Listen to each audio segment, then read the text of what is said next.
India में एक ऐसा शहर बनने जा रहा है जो दिखने में सीधा किसी साइंस फिक्शन फिल्म का हिस्सा लगता हो। एक ऐसा फ्यूचरिस्टिक शहर जो एक लाइन में डिजाइन किया गया है। 170 किलोमीटर लंबी लाइन। ये लाइन ऊंचाई में 500 मीटर ऊंची, यानी आईफिल टावर की हाइट से भी ज्यादा ऊंची, चौड़ाई में सिर्फ 200 मीटर और इसके दोनों साइड पर बाहर की तरफ बहुत ही बड़े बड़े शीशे लगे हुए हैं। इसके अंदर हरी भरी ग्रीनरी और बहुत सारी फ्यूचरिस्टिक टेक्नोलॉजीज होंगी। कुछ एस्टिमेट्स के अनुसार इसे बनाने की टोटल कॉस्ट $1 ट्रिलियन तक पड़ सकती है और सऊदी अरेबिया का दावा है 2045 तक ये बनकर रेडी हो सकता है शहर। क्या ये सही में पॉसिबल है? इस डिजाइन के एक्चुअली में क्या फायदे और नुकसान हो सकते हैं और ऐसे मेगा प्रोजेक्ट का क्या इम्पैक्ट पड़ेगा बाकी दुनिया पर? आइए जानने की कोशिश करते हैं ये सारी चीजें आज के इस वीडियो में। सऊदी अरब देश का जब भी जिक्र किया जाता है तो दो चीजें सबसे पहले दिमाग में आती है, रेगिस्तान और तेल। हालांकि ये चीज सच है कि ज्यादातर देश रेगिस्तान से घिरा हुआ है। टिपिकल डेजर्ट क्लाइमेट भी देखने को मिलता है सऊदी में, जहाँ पर दिन में तापमान 45 डिग्री सेल्सियस तक जा सकता है और रात में बहुत ठंड हो जाती है। लेकिन इसके अलावा देखा जाए तो सऊदी ज्योग्राफिकली काफी डाइवर्स देश है। यहाँ पर आपको सवानास, पहाड़ियां और वोल्केनिक फील्ड्स भी मिलेंगे। इनफैक्ट सऊदी में 2000 से ज्यादा डोरमेंट वोल्केनोज है, जिनमें से कई सारे तो एक्टिव वोल्केनोज भी है। इकोनॉमिकली सऊदी मिडिल ईस्ट की लार्जेस्ट इकोनॉमी है और दुनिया की 18th लार्जेस्ट। लेकिन ये बात सच है कि मोस्टली ये इकोनॉमी सिर्फ तेल पर डिपेंडेंट है। इनका मेजर एक्सपोर्ट पेट्रोलियम है और दुनिया का लार्जेस्ट एक्सपोर्टर सऊदी अरेबिया ही है पेट्रोलियम। लेकिन क्योंकि दुनिया भर के देश अपनी तेल पर डिपेंडेंस खत्म करना चाह रहे हैं, इसलिए सऊदी अपनी इकोनॉमी को डाइवर्सिफाई करने में बहुत इंटरेस्टेड है। इस रीजन के कई और देशों की तरह जैसे कि यूनाइटेड अरब एमिरेट्स ने भी बहुत कोशिश करी तेल से अपनी डिपेंडेंस खत्म करने की। यही कारण है कि दुबई को इतना बड़ा टूरिज्म हब बनाने की कोशिश करी गई। सिमिलरली सऊदी अपना प्लान लेकर आया है, सऊदी विजन 2030। इसका मकसद है देश की और एस्पेक्ट्स में डेवलपमेंट करी जाए, जैसे कि हेल्थ, एजुकेशन, इंफ्रास्ट्रक्चर, टूरिज्म और नॉन ऑयल एक्सपोर्ट्स को बढ़ाया जाए देश। इसी सऊदी विजन 2030 प्लान का एक हिस्सा है नियोम की स्मार्ट सिटी बनाना। सऊदी के क्राउन प्रिंस मोहम्मद बिन सलमान ने अपने देश का एक बहुत बड़ा एरिया इस नियोम स्मार्ट सिटी की डेवलपमेंट के लिए निर्धारित किया है। अब अपने आप में नियोम कोई एक स्मार्ट सिटी नहीं है, बल्कि ये नाम जो है एक रीजन के लिए इस्तेमाल किया जाना चाहिए। इस रीजन के अंदर कई सारे शहर होंगे, कई रिजॉर्ट्स होंगे और कई सारी और डेवलपमेंट्स होंगे।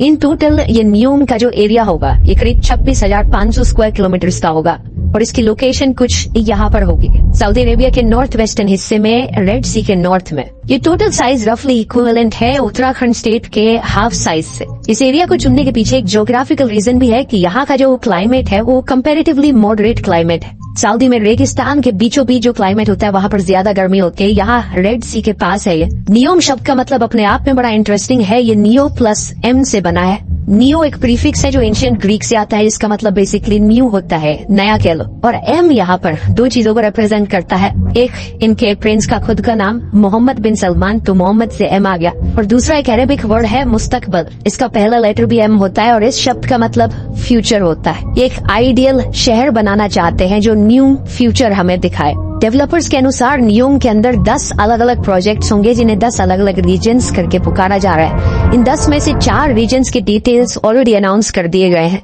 पहला एक ऑक्टेगन शेप्ड फ्लोटिंग पोर्ट, जिसे नेक्स्ट जनरेशन इंडस्ट्रियल सेंटर बनाया जाएगा नियोम का।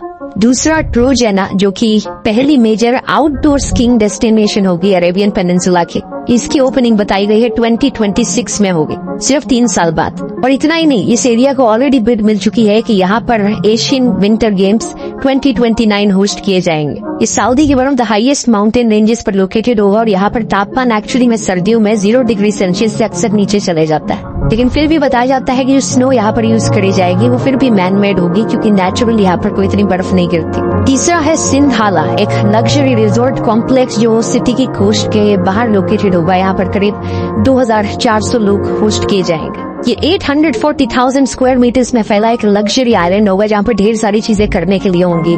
और नियोम प्रोजेक्ट का ये पहला हिस्सा होगा जो खुलेगा, क्योंकि इसकी ओपनिंग डेट ऑलरेडी अगले साल बताई जा रही है, 2024 में। फिर आता है हमारा चौथा और सबसे unbelievable project, the line. The line को 10 जनवरी 2021 को अनाउंस किया गया था और बहुत से लोगों को डाउट था कि ये बनेगा भी या नहीं बनेगा, ये सिर्फ एक इमेजिनेशन करी जा रही है। लेकिन at this point of time इसकी कंस्ट्रक्शन ऑलरेडी शुरू हो चुकी है। इवन दो ये एक बहुत बड़ा डाउट है कि ऐसी टेक्नोलॉजीज, ये चीजें बनाने की हमारे पास अभी एग्जिस्ट करती है या नहीं करती।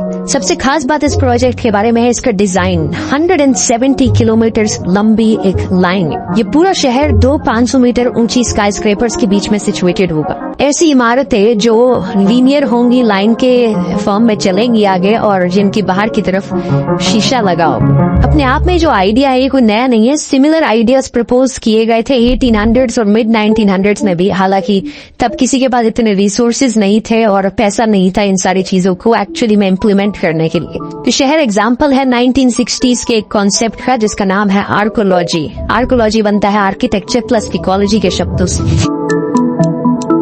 ये एक ऐसी फील्ड है जहाँ पर आर्किटेक्चर का इस तरीके से इस्तेमाल किया जाए कि हम डेंसली पॉपुलेटेड एरियाज बनाए शहरों में सबसे एफिशिएंट तरीकों से। ठीक है, ऐसा शहर जो अपनी आसपास के एनवायरनमेंट को सबसे कम डैमेज पहुंचाता हो। यही एक कारण बताया जाता है द लाइन के कॉन्सेप्ट के पीछे कि लाइन में क्यों बनाना इस शहर को, ताकि आसपास का जो भी नेचुरल लैंडस्केप है उसे कम डैमेज पहुंचाया जा सके। इस आर्कोलॉजी के प्रिंसिपल से इंस्पायर्ड कुछ रियल लाइफ एग्जांपल्स अभी भी मौजूद हैं, जैसे कि अंटार्कटिका में मौजूद रिसर्च स्टेशंस। ऐसे रिसर्च स्टेशंस जहां पर हजारों लोग रह सकते हैं, काम कर सकते हैं और अपनी बाहर की एनवायरनमेंट से इंसुलेटेड रहते हो, ताकि बाहर के एनवायरनमेंट पर कोई डैमेज ना पहुंचे और कम्प्लीटली सेल्फ सफिशिएंट हो। द लाइन प्रोजेक्ट भी यही करने की कोशिश करेगा, क्योंकि इसकी जो चौड़ाई होगी वो सिर्फ 200 मीटर की होगी। इसका मतलब 170 किलोमीटर बाय 200 मीटर्स। इसका जो एरिया है सिर्फ 34 स्क्वायर किलोमीटर्स का, और इसके डेवलपर्स के अनुसार यहाँ पर 9 मिलियन लोग रहेंगे।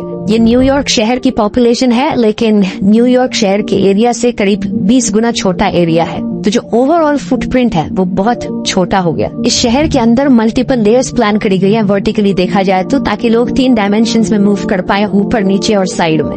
और इस नए कॉन्सेप्ट को इन्होंने नाम दिया है जीरो ग्रेविटी अर्बनिज्म। ऊपर से इनके डेवलपर्स का दावा है कि न्यूम को 100% रिन्यूएबल एनर्जी से पावर किया जाएगा। सोलर, विंड और हाइड्रोजन बेस्ड पावर जनरेशन का इस्तेमाल किया जाएगा। इसके अंदर ट्रांसपोर्टेशन के लिए कोई सड़कें नहीं होंगी, कोई गाड़ी नहीं होंगी, बल्कि लोगों के चलने की जगह होंगी, जहाँ पर पार्क्स होंगे, ग्रीन स्पेसेस होंगी। और क्योंकि ये 170 किलोमीटर लंबी लाइन है, हाई स्पीड ट्रांसपोर्टेशन का इस्तेमाल किया जाएगा लाइन को एंड टू एंड कनेक्ट करने के लिए। अंदर का डिजाइन इस तरीके से होगा, इनका कहना है कि हर चीज 5 मिनट के वॉकिंग डिस्टेंस पे available. Residents have access to all their daily needs within 5-minute walk neighborhoods. अंदर क्लाइमेट कंट्रोल भी किया जाएगा, ताकि ये कंसिस्टेंट क्लाइमेट रखा जा सके, इवन दो अगर बाहर बहुत चलती हुई गर्मी भी है। और क्योंकि ये लाइन एक एंड से समुद्र तक जाएगी, रेड सी तक, इसे ट्रेडिंग के लिए भी एक बड़ी पोटेंशियल बताया जाता है, क्योंकि दुनिया की ट्रेड का 13% हिस्सा एक्चुअली में सुएज कैनाल से होता हुआ गुजरता है। ऊपर से एक न्यूम बे एयरपोर्ट बनाया जाएगा इसके पास, जिसकी लोकेशन ऐसी होगी कि 40% दुनिया की चीजें हैं उससे सिर्फ 6 घंटे दूर हो। ये तो इसलिए क्योंकि सऊदी अरेबिया की अपने आप में ही लोकेशन ऐसी है कि यूरोप, एशिया, अफ्रीका सबका सेंट्रल पॉइंट बन जाता है। फिर इनके डेवलपर्स का दावा है कि आर्टिफिशियल इंटेलिजेंस को द लाइन में सीमलेसली इंटीग्रेट किया जाएगा, पर्सनल और कमर्शियल लाइफ दोनों में। यहाँ सिस्टम्स बनाए जाएंगे जो डेटा गैदर करे, एनालाइज करे और हर किसी को पर्सनली केटर करे उससे। इसका एग्जैक्टली मतलब क्या हो सकता है ये गेस करना बड़ा मुश्किल है, लेकिन ये एक बड़ी डिस्टोपियन चीज भी हो सकती है। आप इस स्मार्ट शहर के अंदर जहाँ भी घूमते हैं, जहाँ भी जाते हैं, आपको ट्रैक किया जाएगा और उसके बेसिस पर आपको एड्स बेची जाएंगी या प्रोडक्ट सेल किए जाएंगे। ये एक बहुत बड़ा डेंजर पॉइंट है इसे फ्यूचरिस्टिक शहरों की। अगर समझते हैं द लाइन प्रोजेक्ट की डार्क साइड को, क्यों ये शायद कभी पॉसिबल ना हो पाए। इस लाइन प्रोजेक्ट को कंप्लीट करने में सबसे पहला और सबसे बड़ा चैलेंज आएगा पैसे का। इस प्रोजेक्ट को फाइनेंस किया जा रहा है सऊदी अरेबिया के sovereign wealth private investment fund का, पब्लिक इन्वेस्टमेंट फंड इसका नाम है। ये बेसिकली इनके देश की सरकार के द्वारा बनाया गया एक फंड है जिसके पास बहुत पैसा है, नो डाउट। एस्टिमेट